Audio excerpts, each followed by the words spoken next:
Chicago Tonight, Black Voices is made possible in part by Fifth Third Bank and by the support of these donors.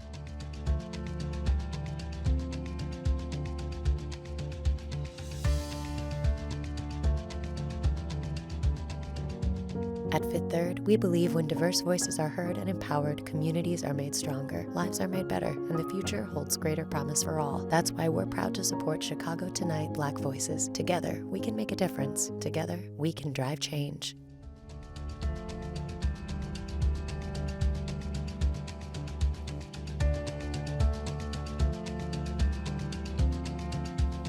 Good evening and welcome to Chicago Tonight, Black Voices. I'm Brandis Friedman and thank you for sharing part of your weekend with us.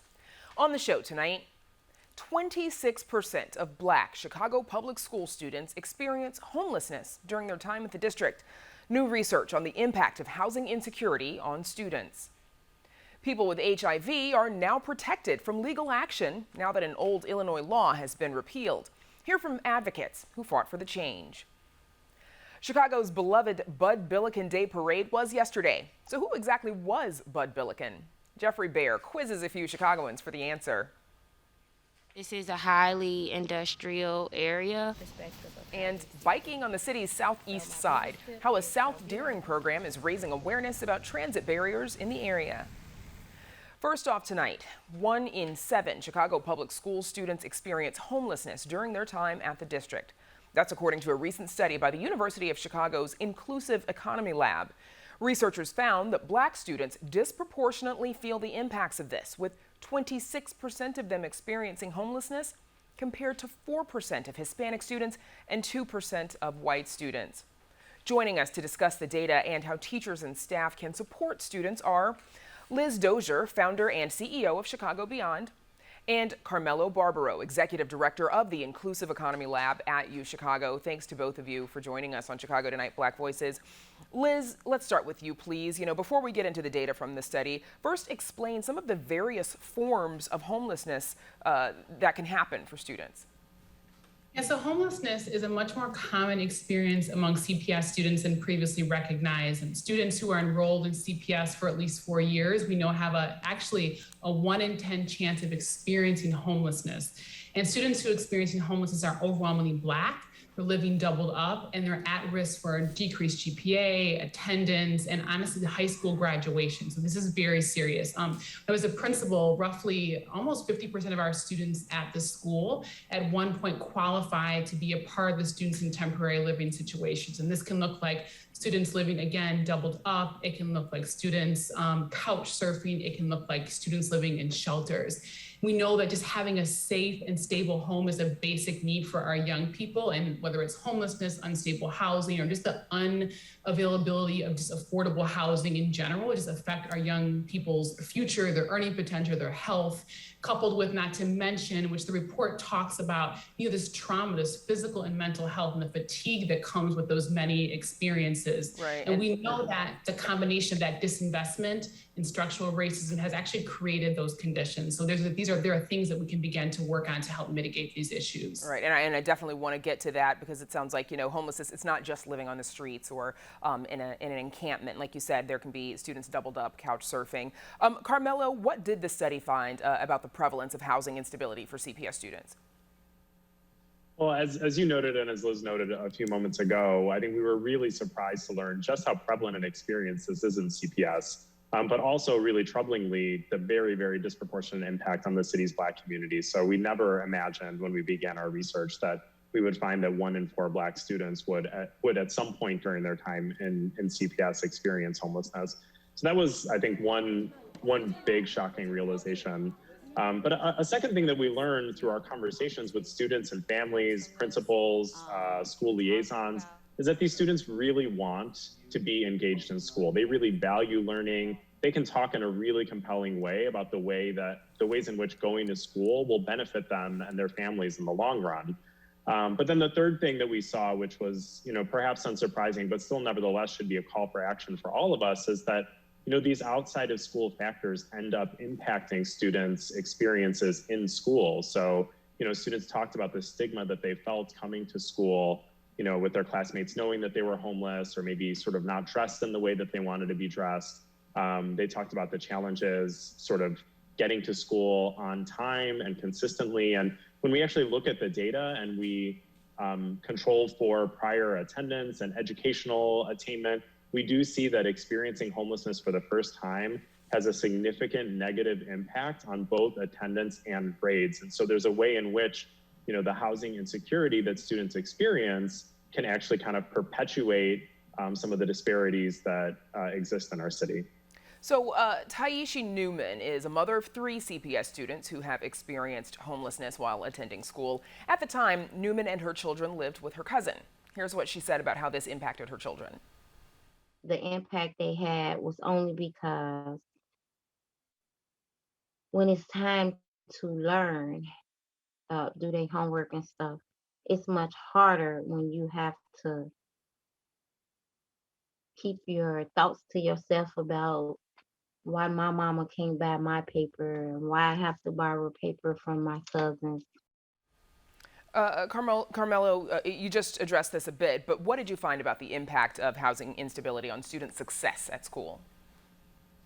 Yeah, so, as I said, we found that, on average, in their very first year of experiencing homelessness, elementary school students will miss an extra week of school compared to students who had the sort of same prior academic performance. And for high school students, that increases dramatically, and students can miss up to 2 weeks of school, particularly if they're not living with their parent or guardian during that first year that they're experiencing homelessness. So there's a direct connection between that housing instability and their ability to get to school consistently. And you can't learn if you're not in school. And so we do see that impact on grades as well. I just wanted to point out that, living doubled up, that, staying in a guest in somebody else's home, couch surfing, is a sort of invisible type of homelessness. But nevertheless, it is really traumatic for a lot of young people. And we heard that in the focus groups and interviews that we did. And I think that segment sort of captures some of the small, but nevertheless really important ways in which it can impact students.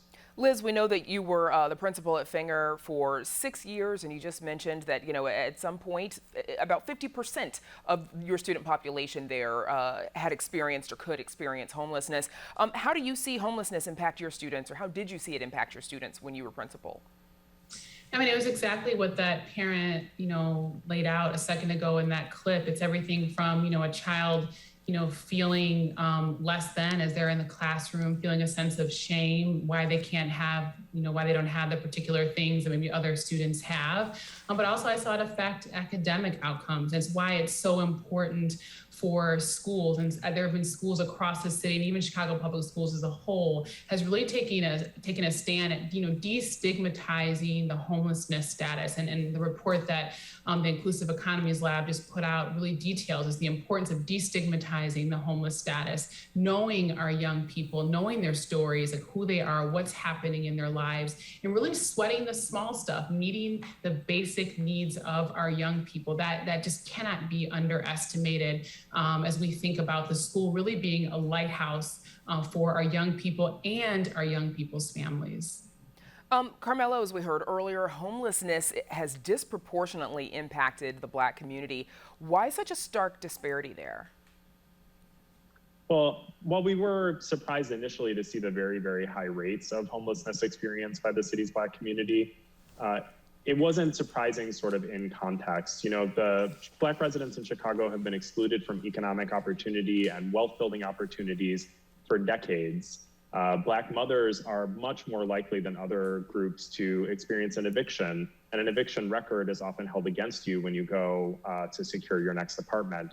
Due to over-policing, Black fathers are more likely to have contact with the criminal justice system, and that's often held against you when you apply for housing. And so you can see how sort of all of these different forces can kind of combine to limit access to safe, stable, and affordable housing for an entire community. And so, while we were sort of shocked initially, I think when you take that kind of historic view and you really think about these broader forces, it's maybe less surprising, but it does mean that we have to really be working to undo all of those things so that we can achieve the sort of equity and educational outcomes that we desire. And of course, as you mentioned, the study does include strategies to support students and the role that schools can play. Unfortunately, we're out of time to talk about those even further. So my thanks to Liz Dozier and Carmelo Barbaro for joining us. Thank you. Thank you. Up next, how advocates say a repeal of the HIV criminalization law affects the LGBTQ plus community in a conversation recorded earlier.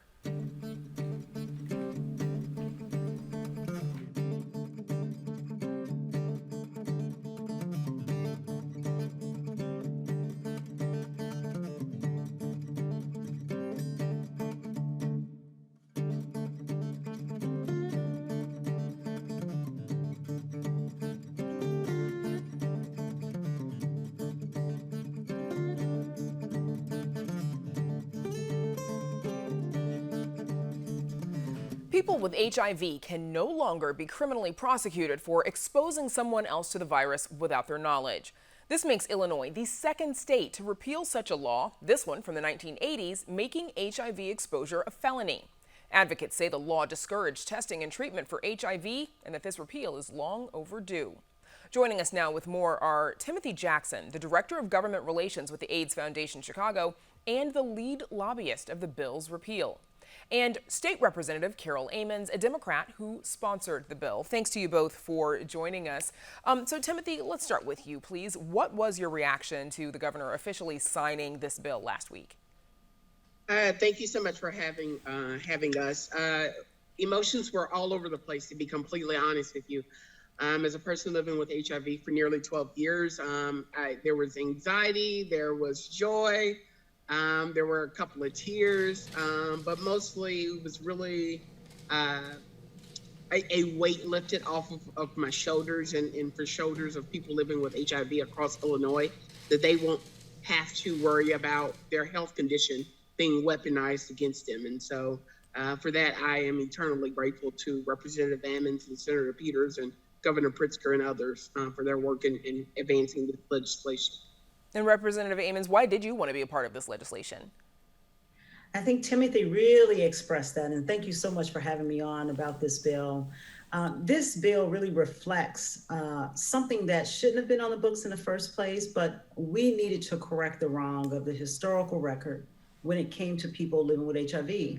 And so I wanted to be a part of that. I have a long legislative record of criminal justice reform. I found this to be not just criminal justice reform, but this is also healthcare justice in the face of COVID. And so I think it was high time that Illinois took the lead on this initiative. And I'm so happy that we got it signed last week and that the governor saw the importance of this legislation. And Timothy, how did this particular law and laws like it, how do they impact people who are living with HIV? Yeah, there are a number of different harms, of which one, it's not based on current science, because right now there's a thing called U equals U, which stands for undetectable equals untransmittable, which means a person living with HIV with an undetectable viral load, they pose zero risk in transmitting the virus. And so obviously that is a huge boon for people living with HIV. We understand that it's overly harsh and discriminatory to the same communities that are already ravaged by HIV, Black, Latinx, Indigenous, and LGBTQ communities. But more than all of those is it inflicts harm and also stands in the way of public health strategies, because a person couldn't have been charged with this law if they didn't know they had HIV. And so people literally told us, well, I'm not going to get tested for HIV because I can be charged with this crime. And so obviously we understand that stands in complete contrast to what we want to happen. We want to encourage people to get tested and get into treatment. And so having something on the books that stood in the way of us doing that was obviously a huge barrier to ending the HIV epidemic here in Illinois. And let's get into a little bit of that. An analysis of Cook County court data by the circuit shows that Black men make up more than 2/3 of the people charged under this law, and across gender lines, 75% of those charged are Black, and that's the circuit. That also comes from the Chicago Reader. Timothy, why have Black people been disproportionately impacted by this law? Yeah, that's a great question. It's really just another example of systemic racism. I think Representative Ammons highlighted that not only is this a criminal justice issue, this is a healthcare justice issue as well. And it's something that we have really seen where you have disproportionate impact in a number of different areas. There is not just Chicago or Cook County centered. 1 out of every 2 gay Black men in this country will contract HIV in their lifetime, based on the CDC. 50%. And just to kind of put it into, just really broader terms, you're looking at that statistic. I am a gay Black man living with HIV. And so that just really kind of puts into into kind of focus of the importance of making sure that we remove this law and that we really focus on education, prevention, and treatment, not only in the Black community, but Latinx community and others as well. And Timothy, you've said that, to your knowledge, no one is currently in prison for this law, but there's some other data from Cook County that says that from 1990 to 2016, 60 people were charged. Representative Ammons, what does that say to you about this law? The number of people who've been charged, the number of people who've been imprisoned? This really tells me that we are on the right track. If we know that 50%, that includes my own family members, my own son, I want to make sure that he has every opportunity afforded to him to get good quality health care, and to not, in the event that he may contract HIV, or my daughter for that matter could contract HIV, or a child who could be born with it. We want to make sure that we don't have laws on the books that deny them their actual rights, as well as protecting their health status. It leads to unemployment, socioeconomic condition status changes, discrimination. We don't want that to be the outcome for a person who in reality has a health issue that really just need addressing. And so that's why this was so important, to remove the stigma and remove the discrimination and remove the criminalization for people who are living with HIV in our state. All right, and that's where we'll have to leave it. My thanks to Timothy Jackson and Representative Ammons for joining us. Thank you for having us. Back with more Chicago Tonight Black Voices right after this.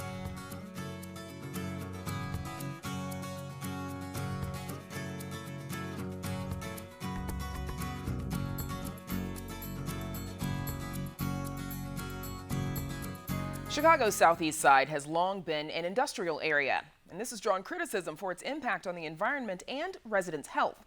And some say the community's industrial history also means it's more difficult for residents to get around by foot or bike. One South Deering bike program is working to cycle in awareness about transit barriers in the area. Parts of Big Marsh Park used to be a dumping ground for waste from steel mills on Chicago's southeast side. Since then, the Chicago Park District has worked to restore the area's nearly 300-acre natural space. And the nonprofit Friends of Big Marsh has worked to develop the area for eco-recreation. Today, it's also a bike park. Oh, I love the pump track. Actually fell, but it made it better because I was like, okay, well, I know just to go faster and don't stop. But the southeast side's storied industrial past and present make it hard for locals to access the park and get around their communities. While being surrounded by 5 communities, it is largely inaccessible. It was really designed to be accessed by heavy industry 50, 60 years ago. Since the park's opening in 2016, Friends of Big Marsh has focused on finding ways to connect residents with the natural space and its biking opportunities. In 2019, it created the Big Marsh Bike Ambassadors program. It teaches teens in the area about bike mechanics, safety, and how to navigate through their communities. I teach them the basic bike mechanics, like how to fix a flat, how to adjust their handlebars, their seats. But the cool part about the program is I actually get the teens out on bikes and in helmets, and we get to visit different community locations. They also bike around Big Marsh Park's trails and pump tracks. The good thing about the pump track, though, is it's designed for beginners like you and me. The program meets 4 days a week.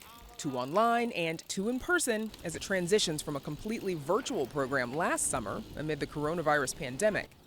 Byron White says through the program, he's learned how to prepare for a safe bike ride.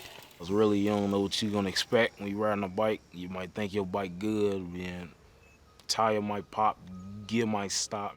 The teens also learn how to build bikes. I didn't know exactly how to build a bike until Chantel taught me, and I was like, oh my God, what is this green stuff? It's actually for the seat. Project coordinator Chantel Handy hopes the program will bring attention to transit barriers on the southeast side. This is a highly industrial area. 18-wheelers are definitely a problem. While we do have biking lanes on Stony Island, it gets a little dangerous when you're alone on that path and you see like two trucks riding like side by side and you're just on your bike trying to hang on. When we visited, Raymond Weldon was getting ready to take his first ride through traffic with the program. I'm kind of excited, but I'm a little scared to do it since there's like 1,000 tons of heavy metal machines riding right past me. Maria Tennyson says traveling between communities on the southeast side requires bikers to be aware of their surroundings. It's mainly a big road, so it's like we have to mainly focus on our surroundings. We gotta get to know the place, and sometimes we'll have to go on the sidewalk and ride through there. Tennyson says she plans to continue using the skills she learned from the program long after it's over. Once I learn everything from here, I could take it on, and then if I have like my little siblings want to ride a bike and they don't know how to do that, I teach them how to do that. The Bike Ambassador program is expanding this year to be year-round. And later this summer, Big Marsh Park expects to open its Ford Calumet Environmental Center, a space for education and eco-recreation. The Bud Billiken Back to School Parade made its triumphant return yesterday after being canceled last year because of the pandemic. The parade has been one of Chicago's most beloved and enduring traditions since 1929. But have you ever wondered who exactly the parade is named for? And if you have, you're not alone. I know the answer to this one. Check out this clip from the Great Chicago Quiz Show with Jeffrey Baer to see who else is scratching their heads on the mysterious Bud Billiken. Chicago's annual Bud Billiken Day features the largest African-American parade in the nation, according to its organizers. Ooh, fun fact. Yeah? His face, when it was much younger, marched in the Bud Billiken parade. You want to incorporate that into a future question. Well, I'll incorporate it into this question. Chicago's annual Bud Billiken Day parade, which featured Lupe Fiasco as a young man. The question is, who was Bud Billiken? A, Chicago's first African-American alderman. B, a Southside car dealer who first sponsored the parade in 1929. C, a fictional character who appeared regularly in the Chicago Defender newspaper, fictional. Or D, an all-star shortstop who played for the Chicago American Giants in the Negro Leagues. Who was Bud Billiken? It would be outstanding if D were true. That's not the answer, though. Now, you seem to be shaking your head like you already know this. I didn't even need the multiple choice on there. He is a fictional character created by the Defender to sell newspapers or something to do with their sales force. And you are correct. The answer is C. How did you know that? I don't know. He was a fictional character? Celebrate. And here's the story. With a huge parade and picnic in his honor, Bud Billiken is a household name in Chicago. But there's one problem. He never existed.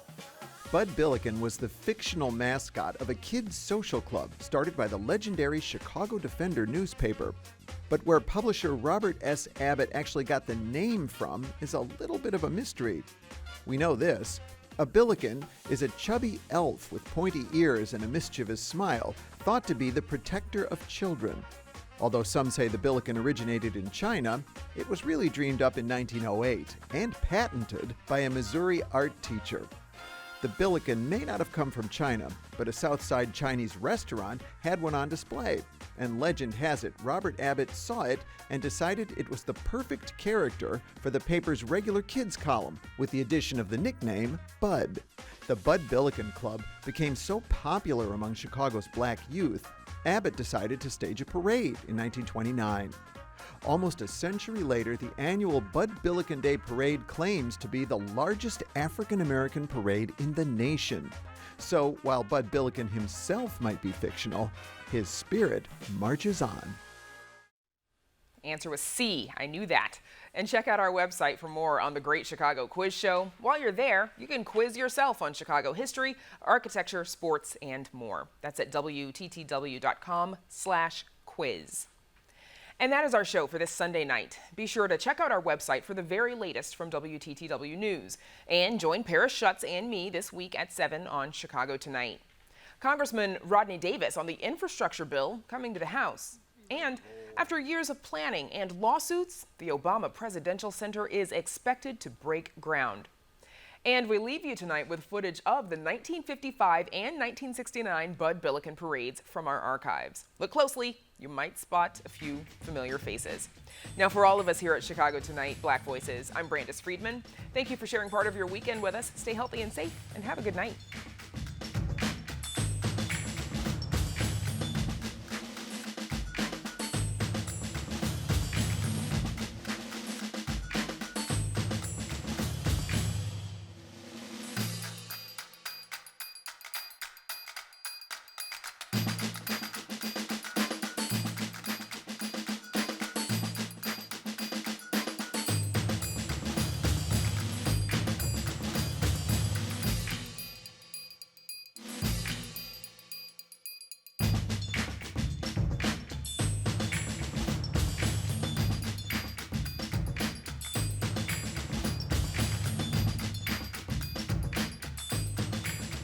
Closed captioning is made possible by Robert A. Clifford and Clifford Law Offices, a Chicago personal injury and wrongful death firm that supports free educational initiatives in the legal profession.